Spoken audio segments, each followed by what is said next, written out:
ሰው እኮ ብር ቢሰጥ አይደንቅም። ሰው ገንዘብ ቢሰጥ አይደንቅም። ለክብሩ ተጨናቂ ሰው የሚያስደንቀው ክብሩን ሲሰጥ ነው። አብርሃም ለእግዚአብሔር የሰጠው ክብሩን ነው። እግዚአብሔር ስለወደደ ራቁቱን መሆኑን ለእግዚአብሔር ሲል ክብሩ ነው ለሱ። አብርሃም እግዚአብሔርን መውደዱ ራቁቱን እንዲገዘር አደረገው። እግዚአብሔር አብርሃምን መውደዱ ራቁቱን እንዲሰቀል አደረገው።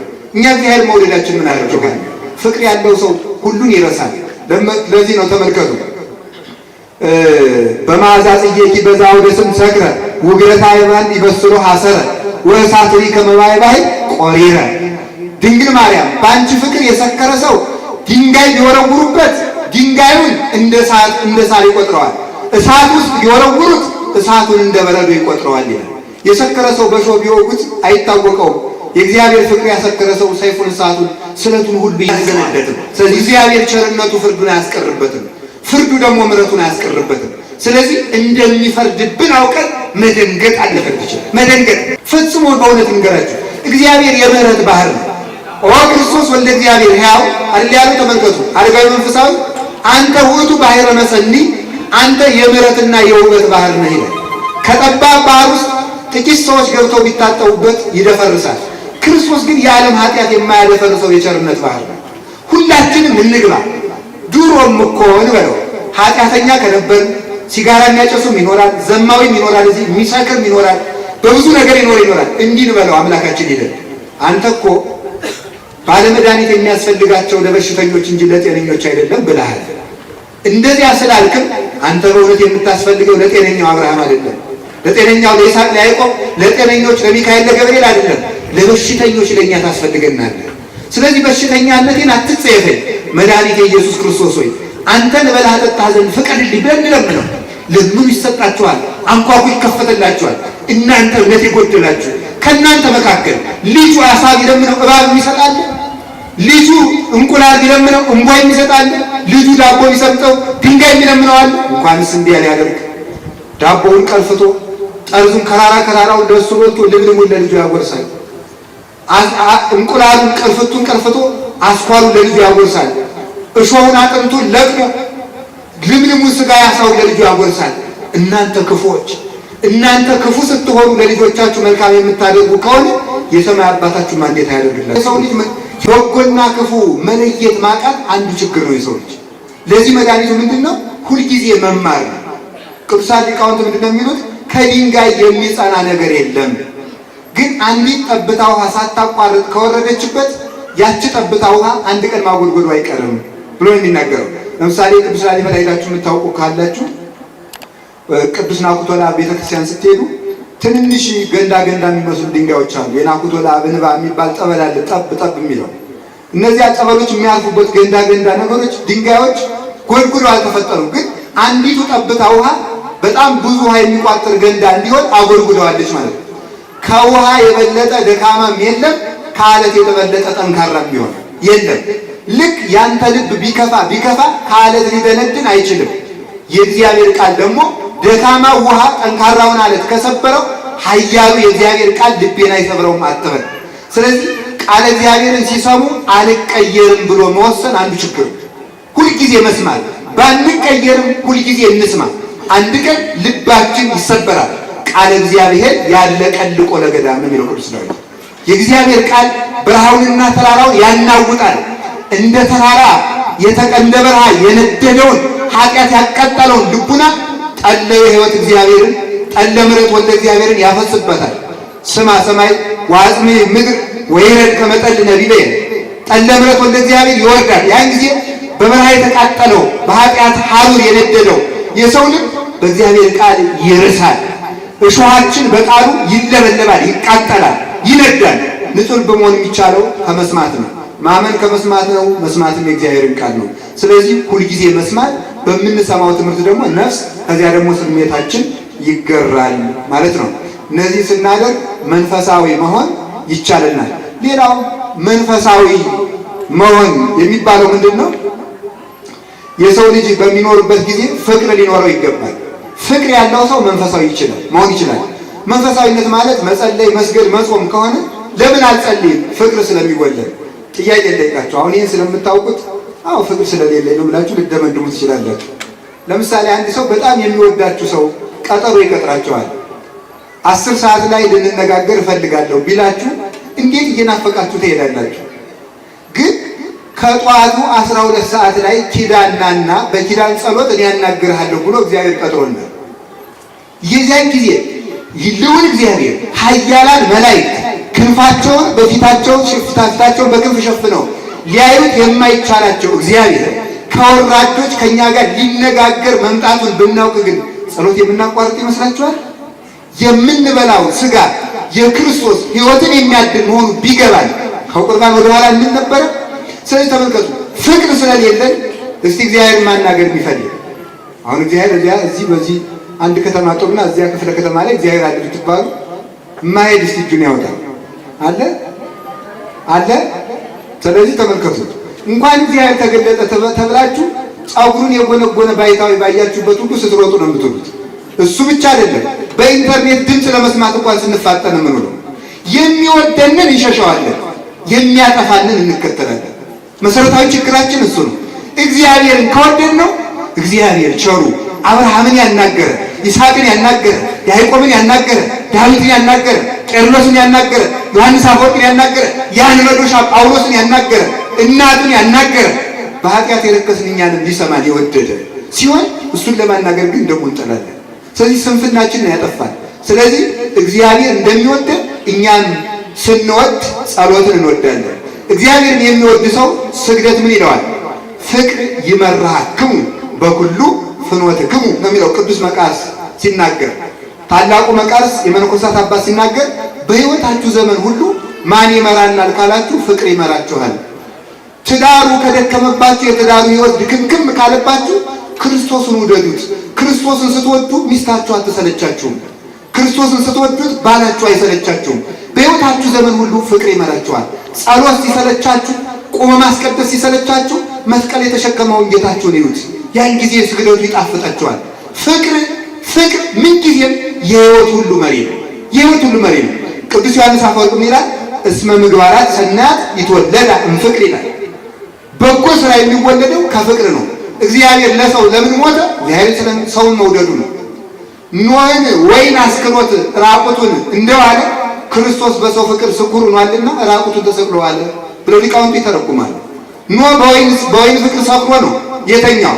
ክርስቶስ ግን በሰው ፍቅር ውስጡ ወይም በሰው ፍቅር ተመስጧልና የሰው ፍቅር ስቦታልና ራቁቱን ተሰቀለ።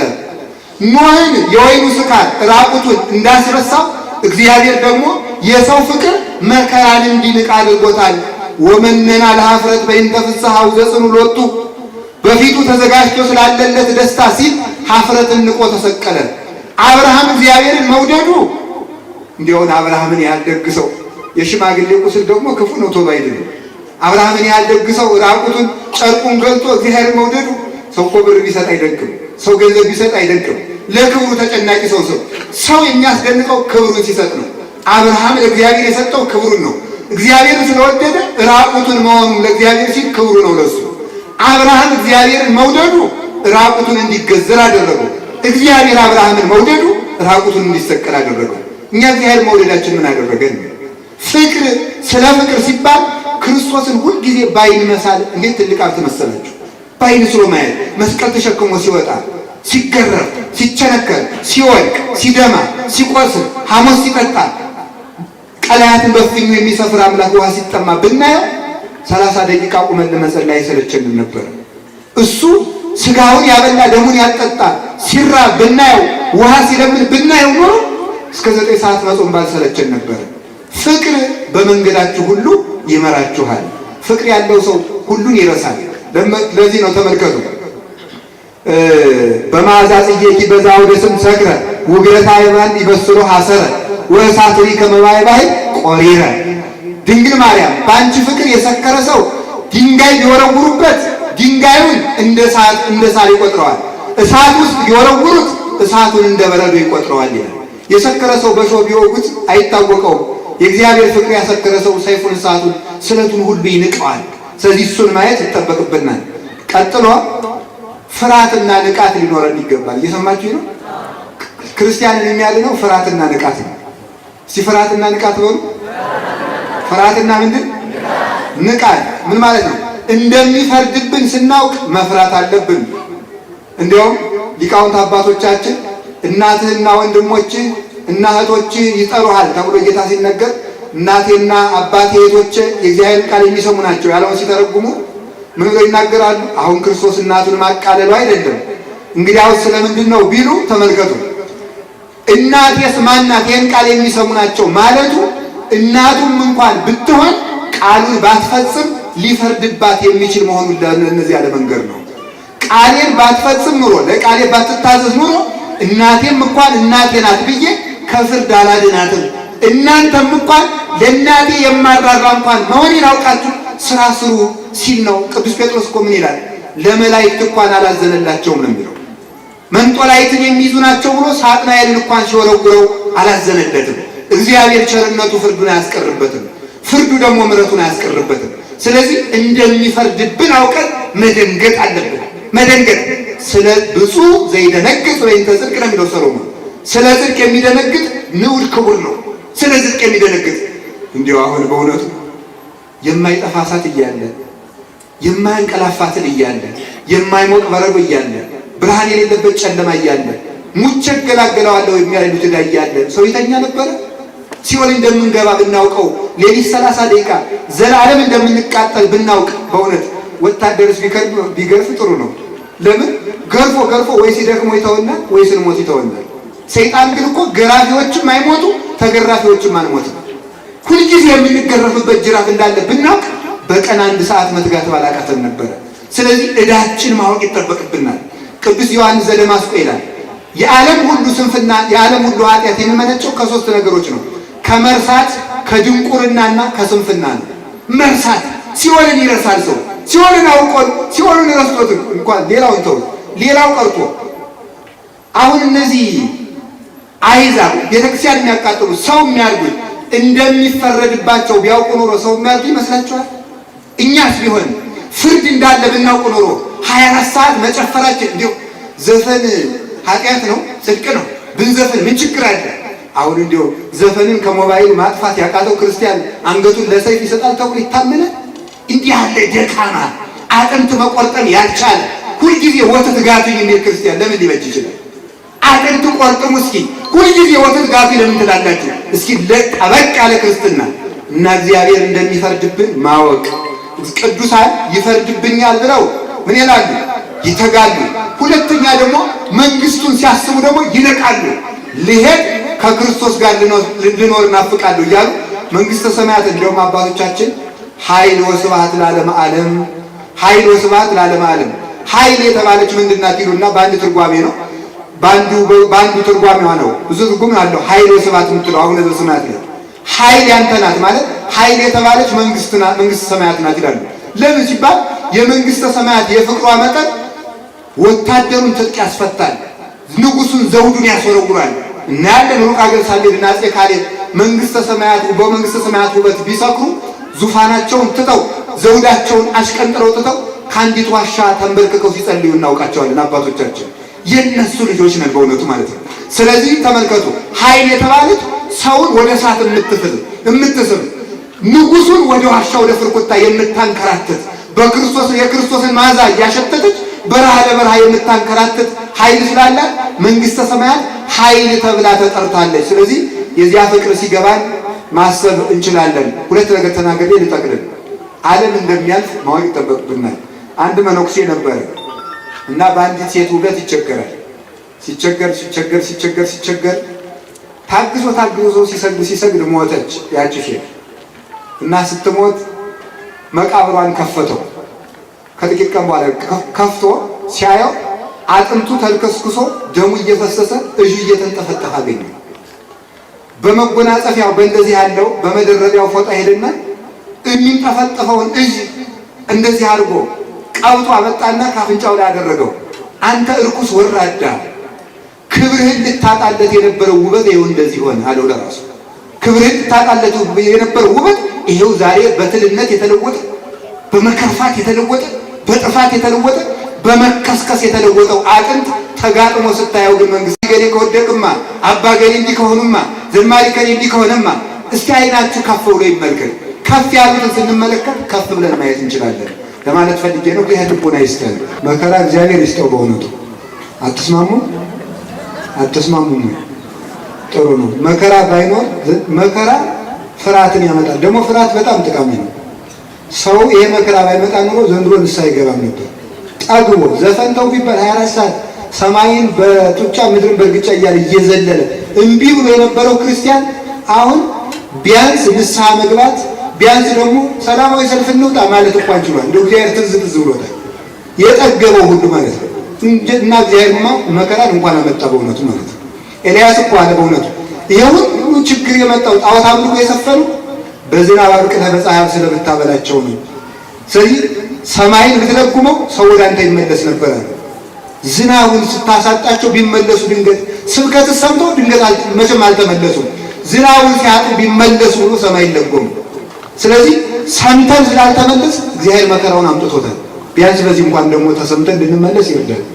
በዚህ ጊዜ ማድረግ የሚጠበቅብን 4 ነጥቦች ብቻ ነገር አልዘረዝራቸውም። የመጀመሪያው ህብረት ይኖራል። እስኪ ህብረት ይኖረን በሉ። አሁን አይን ምን ትላለህ? አይን ማለት ነው እያንዳንድህ ጅብ ሲመጣ እኮ ሩጦ ቢያመጣ አንድ ሰው እግሩ እኮ ሩጦ ያመለጥከው ጅቡ መምጣቱን እኔ ሳላየውልህ ነው ብትል እና ብቻዬን ነው የምኖር እኔ ጀግና ብትል አንዱ በዚያ ከብለ ስትል አንዱ ብረት አፍስሶ ይጥላታል ማለት ነው። ከህብረታችን መነጠል አይገባል፣ መነቃቀፍ አይገባል።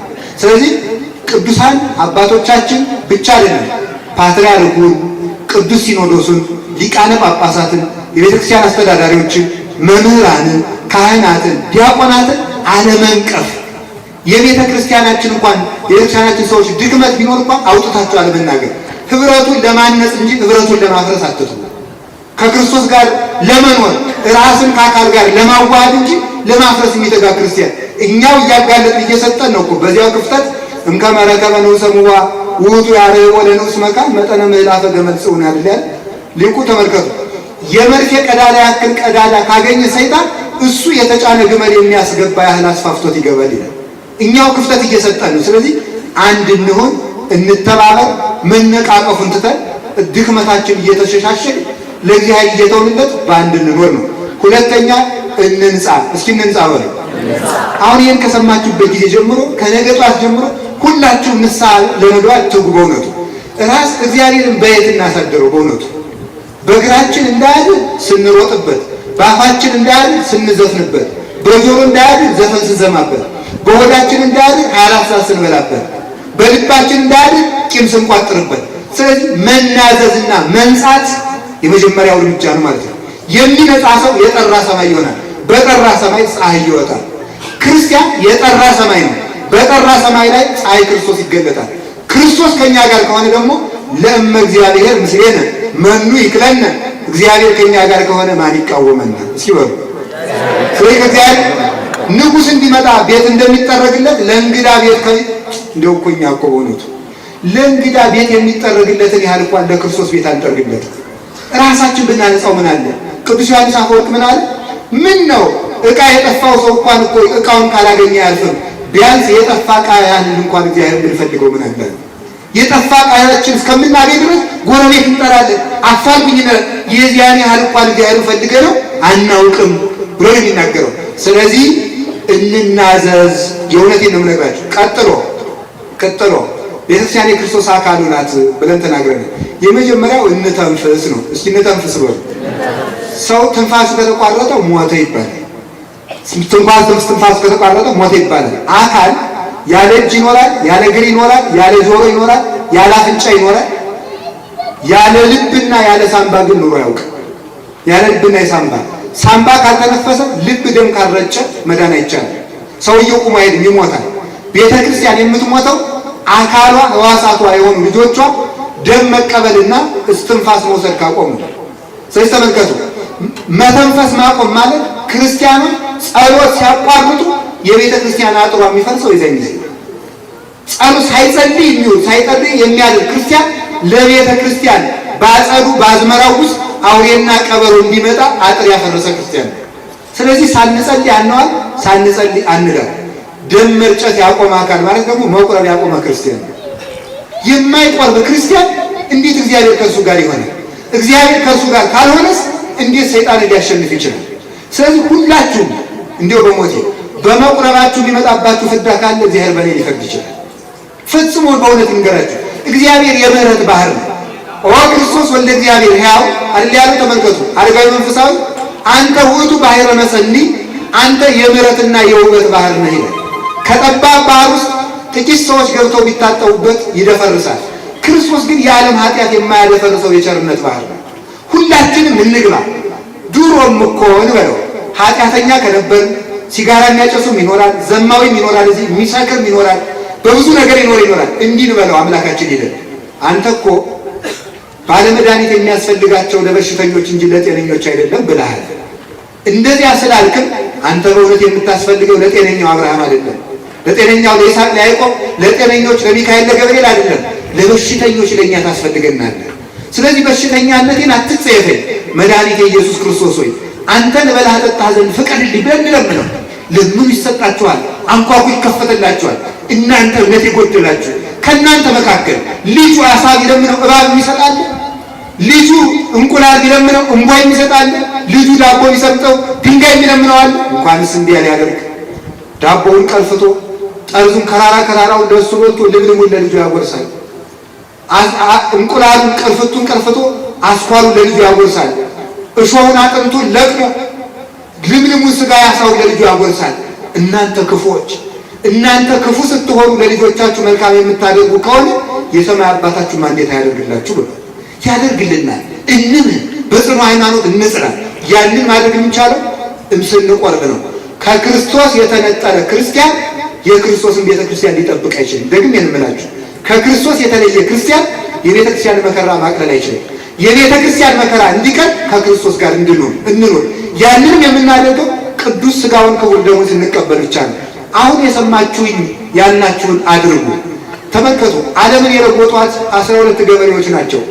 እግዚአብሔር ብዙ ሚሊዮናት እንዲሁ ፎጣ የሚጠመጥሙ እንዲሁ ገሊላ አካባቢ ፎጣ ጠምጥመው ዓሣ ሲፈልጉ የሚውሉ ገበሬዎች ዝም ብለው ከሊቃውንት ወገን አይደሉ፣ ከዝነኞች ወገን አይደሉ። ዓሣ ሲያጠምዱ፣ እርሻ ሲያርሱ፣ ሞፈር ሲያድርቁ ደምሩ ነበሩ።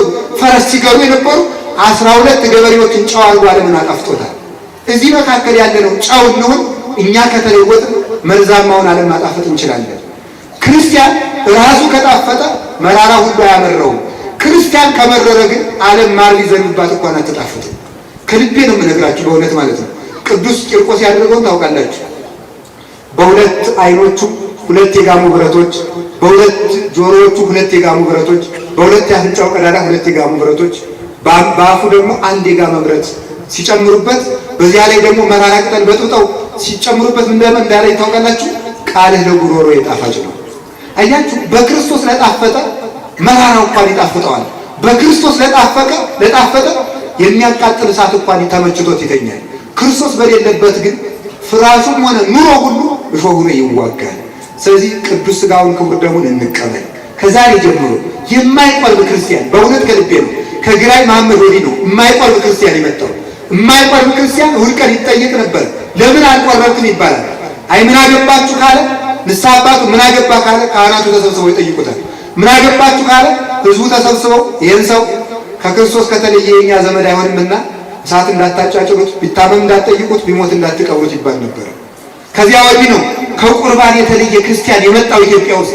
ሳይቆርብ የሚኖር ክርስቲያን ሥጋዬን የሚበላ ደሜን የሚጠጣ የዘላለም ሕይወት አለው በሚለው አይደለም የምደነቀው። የዘላለም ሕይወት በቀዝቃዛ ውሃ እሰጣለሁ ብሏል። ሥጋዬን የሚበላ ደሜን የሚጠጣ እኔ ከእርሱ ጋር እኖራለሁ ያለው ነው የሚደንቀው። ከእርሱ ጋር ስለኖር የዘላለም ሕይወትን እናገኛለን። መንግስቱን የሚኖር ሰው በምድር ላይ ነው። በምድር የወረስነውን መንግስተ ሰማያት ነው በሰማይ የምናገኘው። በምድር የሌለ መንግስተ ሰማያት በሰማይ ሊቆየን አይችልም። ስለዚህ እውነቴን እንገራችሁ፣ ሥጋዬን የሚበላ በሉላችሁ፣ ደሜን የሚጠጣ እኔ ከእርሱ ጋር እኖራለሁ፣ እርሱም ከኔ ጋር ይኖራል። ክርስቶስ ከኛ ጋር ከሆነሳ ማን ይቃወመናል? ነው እንጂ። ስለዚህ ሁላችሁም ቆረቡ። እንዲው ስለ ሕያው እግዚአብሔር በእውነት ተንበርክኬ እንዳለምናችሁ ውዳሴ ከንቱ እንጂ የሚረባው ነገር የለው። ስለዚህ ስለ ሕያው እግዚአብሔር ስለ ቅዱስ መስቀል ብላችሁ እኔ እንዲው አምላካችን ብሎን ያልቀረን አብሉን ብለን ልንቀርብ ነው። እንዲው ጉናን እጣታችሁን ቆርጣችሁ ስጡኝ አላለ። የኔን ሥጋ ብሏል እንጂ ስጋዬን ብሉ ደሜን ጠጡ ያለ አምላክ ይሸሻል? እሱን የሸሸን ታዲያ ሰይጣን ምን ሊያደርግልን ይችላል? ከክርስቶስ ከሸሸን።